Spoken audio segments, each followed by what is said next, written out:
কেশবপুরে ভুতুড়ে মাদ্রাসায় নিয়োগ বাণিজ্য ৩৫ বছর ধরে বন্ধ, নেই ছাত্র ভবন, এমপিওর আশ্বাস দেখিয়ে চাকরি বিক্রির অভিযোগ। আক্তার হোসেনের তথ্যচিত্রে ডেস্ক রিপোর্ট। যশোরের কেশবপুর উপজেলার সাগরদাড়ি ইউনিয়নের মির্জাপুর গ্রামে মির্জাপুর স্বতন্ত্র ইবতেদায়ী মাদ্রাসা ১৯৮৮ সালের পর থেকে বন্ধ থাকলেও কাগজে কলমে প্রতিষ্ঠানটিকে এখনো সচল দেখিয়ে চলছে চরম নিয়োগ বাণিজ্য ও প্রতারণা।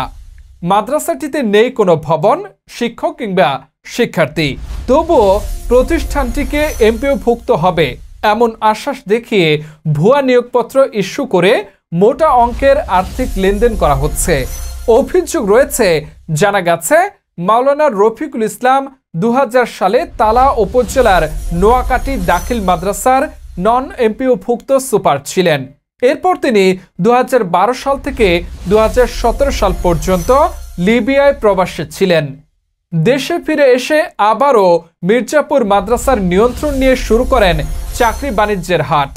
মাদ্রাসাটির স্থানের মাত্র ২০০ গজের মধ্যে একটি সচল দাখিল মাদ্রাসা রয়েছে, যা বর্তমানে নিয়ম মাফিক পাঠদান করছে। তুলনায় এই ভুতুড়ে মাদ্রাসাটি সম্পূর্ণ বন্ধ এবং অচল।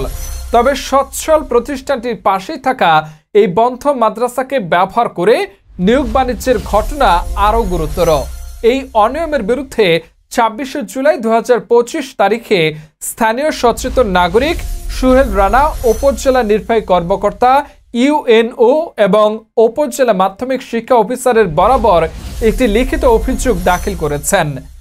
অভিযোগপত্রে উল্লেখ করা হয়, মাদ্রাসাটিতে কোনো শিক্ষার্থী নেই, পাঠদান হয় না, এমনকি ভবন পর্যন্ত নেই। অথচ ভুয়া শিক্ষক নিয়োগ দেখিয়ে অর্থ হাতে নেয়ার অভিযোগ উঠেছে। স্থানীয়রা বলেন, এই মাদ্রাসায় কোনো শিক্ষার্থী নেই, ভবন নেই। যেখানে মাদ্রাসার কথা বলা হয়েছে সেখানে একটি ঈদগাহ মাঠ আছে, বাচ্চারা খেলা করেন, কিন্তু কাগজে কলমে চাকরি দেওয়া হচ্ছে। এটা খুবই দুঃখজনক এবং বেআইনি। তারা আরও বলেন, এই ঘটনায় শিক্ষা অফিস ও উপজেলা প্রশাসন সরেজমিনে তদন্ত প্রয়োজন। এখন এই ব্যবস্থা না নিলে আরও বড় চক্র তৈরি হবে।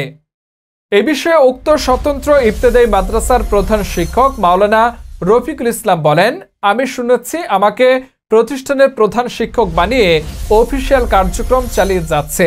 যদি প্রতিষ্ঠানটি এমপিওভুক্ত হয় তাহলে তো কারোর সমস্যা হওয়ার কথা না। তবে নিয়োগ বাণিজ্যের বিষয়টা সম্পূর্ণ মিথ্যা ও ভিত্তিহীন। আমি কারোর কাছ থেকে কোনো নিয়োগ বাণিজ্য করি নাই। উপজেলা মাধ্যমিক শিক্ষা অফিসার ফিরোজ আহমেদ বলেন, আমার অফিসে ওই মাদ্রাসার কোনো নথি বা স্বীকৃতি তথ্য নেই। প্রতিষ্ঠানটি এমপিওভুক্ত হওয়ার সুযোগও নেই। তবুও অভিযোগ পেয়েছি, বিষয়টি সরেজমিনে তদন্ত করে দ্রুত ব্যবস্থা নেওয়া হবে।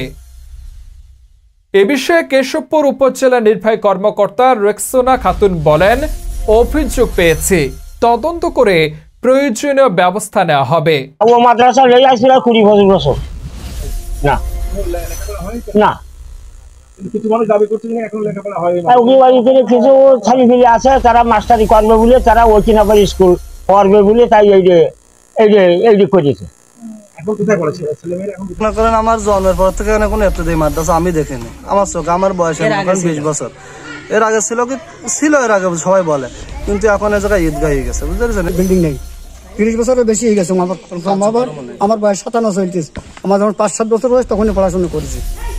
আপনার আমি বিল্ডিং দেখিনি, কিন্তু আপনার ভিড়টা দেখেছি, ভাঙা ভিড়টা, বুঝতে পেরেছেন? কার্যক্রম ছিল এখানে আগে, কার্যক্রম ছিল। কত বছর আগে? তা আপনার এইটা তো আমি বিল্ডিং নেই কত বছর? বিল্ডিং নেই কত বছর? ২৫ বছর আগে, ৩৫-৪০ বছর আগে, তারও বেশি হবে আর কি। ৪৫ বছরেরও বেশি হবে, ২-১ বছর কম হবে না। এখন ওখান থেকে ধরেন ওখানে কিছুদিন ওই চলেছিল, তারপরে ৩৫ বছর টছর বন্ধ, ৩৫-৩৭ বছর এরকম। না, এখানে পড়ে না। না, বিল্ডিং ছিল, বিল্ডিং আস্তে আস্তে ব্লেন হয়ে গেছে। চেয়ার টেবিল বেঞ্চি গুলো, বিল্ডিংটা ছিল ওখানে দিয়ে গাঁথা ছিল, ওই হ্যাঁ ফাঁকা ফাঁকা করে গাঁথা ছিল, ইট দিয়ে, মাটি দিয়ে, তাও সিমেন্ট। হ্যাঁ হ্যাঁ, ওই সময় আস্তে আস্তে চেয়ার বেঞ্চি গুলো সব ছেলেপিলি সব বাড়ি নষ্ট করে ফেলাইলো, আস্তে আস্তে ওটা বিলীন হয়ে গেল। তারপর ওইটা হয়ে যাওয়ার পরে এই পাশেরটা হইলো, হ্যাঁ দাখিল মাদ্রাসাটা হইলো। এখন দাখিল মাদ্রাসা সব না হলে নেই কিছু, তখন পড়বে কিভাবে?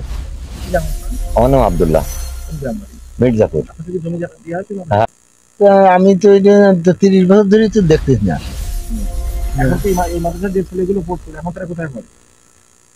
পরে বিভিন্ন এলাকায় পড়ে, এখন ওই ধরমপুর আছে, গোবিন্দপুর আছে, ওই আমি যেখানে মেহেরপুর আছে, ওখানে ওখানে ঈদগাহ করা হয়েছে, ওই ঈদগাহ নামাজ পড়া হয়। না, আমি বিষয়টা সম্পর্কে অবগত নই, আপনাদের কাছ থেকে শুনলাম। যেহেতু বিষয়টা আমি এখন জানলাম, এটা আমরা তদন্ত করবো এবং তদন্ত প্রয়োজনীয় ব্যবস্থা গ্রহণ করবো।